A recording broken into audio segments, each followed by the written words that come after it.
Meet Bob and Susie, the owners of Widgets Inc. Their business is growing, and they need to enhance their phone system to meet their ever-changing needs. Let's start with Bob. Bob is located in Toronto, but much of his business is coming from London, England. So he decides to purchase a local London number. As you can see, Bob can just drag and drop a new phone number object onto the PBXWW panel and then configure it with the local number that he previously purchased. Next, Bob will add himself to the panel, since he wants all calls made to the London number to come directly to his mobile phone in Toronto. He configures his object for a mobile connection, gives the connection a unique identifier, and enters his mobile number. Now that Bob has added both a local London number and himself to the panel, he can simply click and drag a cable between the two objects to create the connection. The voice system is immediately active, and all calls made to the London number will ring through Bob's mobile phone in Toronto. Bob is also spending more time in his office, so he decides he would like the London number to also ring to his office in Toronto. To do this, Bob simply opens his object on PBXWW and clicks the plus button to add another contact method, specifically a landline.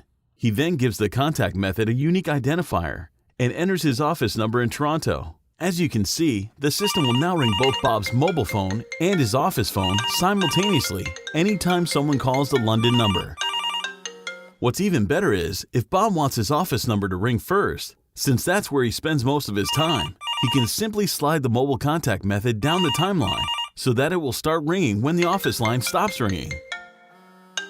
Or he can stretch a contact method if he wants that phone to ring for a longer or shorter period of time.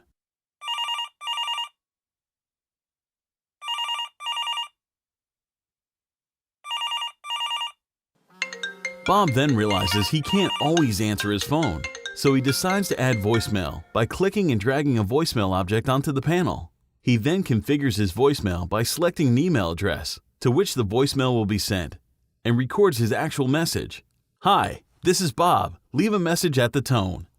Bob's message will then be uploaded, and the system will give him the chance to listen to the recording he made at any time, and even re-record it if necessary. "Hi, this is Bob. Please leave a message at the tone."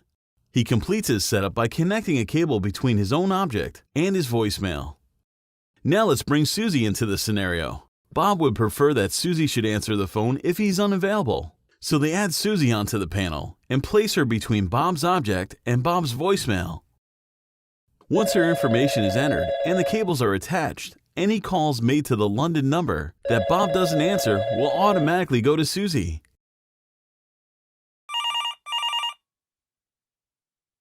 Hello? As business at Widgets Inc. continues to grow, Bob and Susie decide to add a voice menu so that callers can choose a person they want to speak with when they call in. To facilitate this, Bob adds a voice menu object to the panel between the London number and his own object. He then configures the object with a unique identifier and records a message that callers will hear. "Thank you for calling Widgets Inc. To speak with Bob, please press 101. To speak with Susie, press 102. Next, Bob drags cables from the London number to the voice menu, and from the voice menu to both his object and Susie's object. Bob notices that the system automatically assigned him to extension 1 and Susie to 2. But that's not what he recorded in the message. Therefore, Bob just clicks on the extension numbers and adjusts them to what they're supposed to be.